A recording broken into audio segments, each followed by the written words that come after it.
Erokamano ahinya. Erokamano ahinya CPA Evans Ogutu. Weche mabende isebedo kiporo biro bedo bende kwatwa kete kotenre kod wastage mago kethruok manyalo bedo consolidation of fund delays. Biro bedo kwa loso ponono ni chenro mohinga 1010 ka ponono ni okete e-citizen.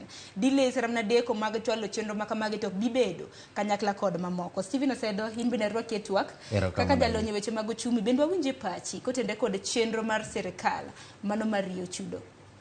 Erokamano ahinya Sharon. King'iyo chenro ma sirikal sani oketo mar kelo kanyakla platforms te mag chudo ma jopiny chulogo pes ma gidwarogo konyruok kuom sirikal, yudo ka en chenro maber ahinya nikech king'iyo kata higni mosekalo nyaka ne wachak chenro mar e-citizen.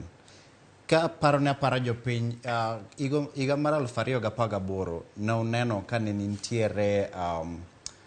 nitiere scandal mane wacho ni peste mane jopiny osebedo ka chulo ne dhi account mar weggi ok en mar piny owacho.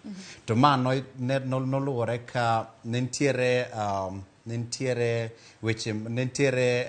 kambi manodonjo ne Kenya, manodonjo ne Treasury to chako donjo ne Safaricom nikech ene mano manage platform mar e-citizen mar pay bill mane ikae chudogo kokalo kuom e-citizen.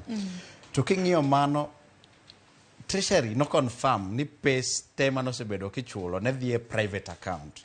In kaka japiny igolo pesani to pesani odhiye ofuk ng'ato moken mar sirikal. Iyudo ka koro mano keto weche mag accountability bedo matek.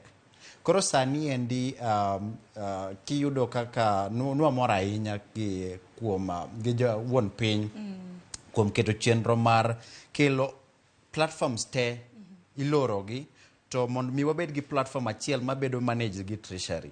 Ma pesa mora mora ma japiny ochulo wang'e kuma dhiye, ma in case ne olal to wang'eyo ni wadhi ir professor kama Njuguna Ndungu mondo mi onyiswa ni to pes ma jopiny ochulogi odhi kune. To kama no onge koro yudo ka bedo matek nikech koro ibro yudo ka ministry ni nigi pesa ne kia ni pesa ni odhi e Treasury koseno obedo misused ama ikwale. To mana kaka penji kaka jalonye weche mag uchumi.